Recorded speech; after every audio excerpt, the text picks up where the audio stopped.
anything like it. And that's our iconic moment brought to you by Cadillac. Hi, Captain. Yeah, straight zest was the plan for the day. Ego on the road, now Pagula is out of the way. Headed to the semifinal, the #1 seed, the top of the league. She got the wind behind the sails and trying to make it a breeze. But as the wind blows, man, you better look below for the big foe. Bringing all the pain, he got a window for something that's special to see. Moving around the court, doing everything so effortlessly. And have you seen her? Sabalenka putting on a show in all arenas. A different mind, Carlos one another in your nick of time. The latest match ever brought to the ash. For real, it's 5 a.m. for me, but I was up for the task. Go to sleep now, though, peace.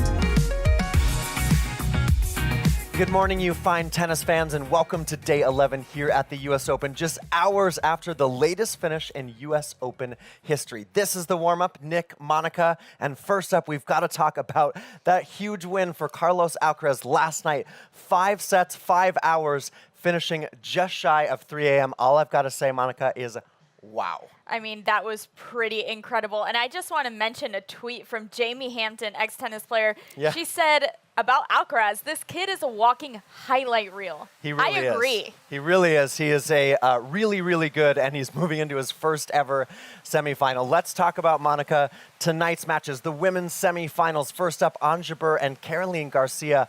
Ons, the first African woman into the U.S. Open semifinals. She's 5-0 in semis this year. Garcia, though, 13 match wins in a row. Her first Grand Slam semi. How do we set the stage for this one? I mean, Garcia has been a top 10 player, and she is looking absolutely incredible. She's going to be hitting some hard ground strokes, some hard serves.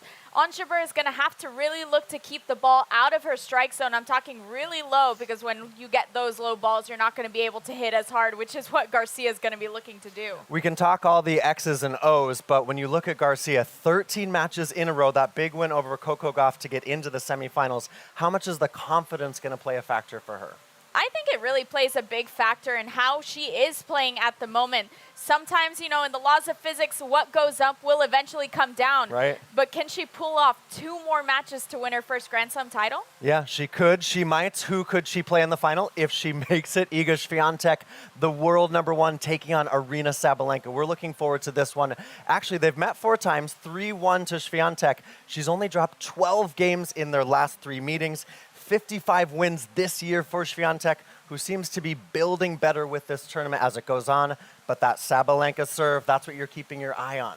Absolutely. Both of these players look to be a little bit rocky when they started this tournament, but now they are in just stellar form. Swiatek is going to look to outlast Sabalenka in patience, but if Sabalenka comes with that hard-hitting consistency and serving as she did yesterday against Karolina Pliskova, watch out. Did not face a break point against Pliskova. We've got great tennis all around the grounds. Those are the semis tonight. Also, doubles, wheelchairs, juniors, so much good action. We know there's going to be great tennis. How's the weather going to be? Peter and Kelly, let us know. Hello, I'm that Generation K captain, Kelly Boston Hill. And I'm Peter Schuster-Reisberg. With your Day 11 U.S. Open weather forecast. For today's session, the sun returns. With an expected high of 79 degrees. Nothing for the roof tonight at the women's semifinals. You can expect to see lots of stars shining on Arthur Ashe Stadium. From way up here, back to you there, Nick and Monica. Peter and Kelly, thank you for serving up the weather today. We are serving, finally on set, Monica, you've been asking for it. It is the signature drink of the U.S. Open, the Honey Deuce. It's here.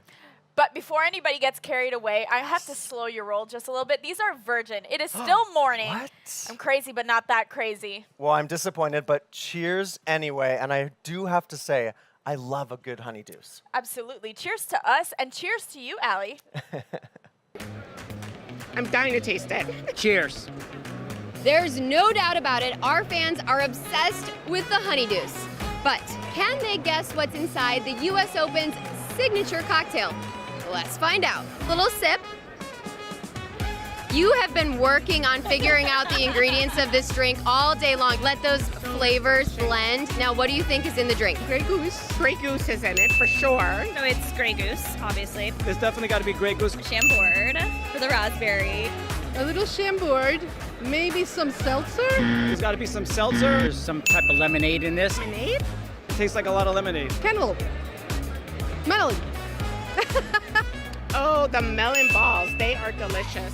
Honeydew melon balls. Wow, we have two professionals. I love it. Yeah. And this is a delicious drink. It's very refreshing. Whatever it has, it's awesome. Cheers!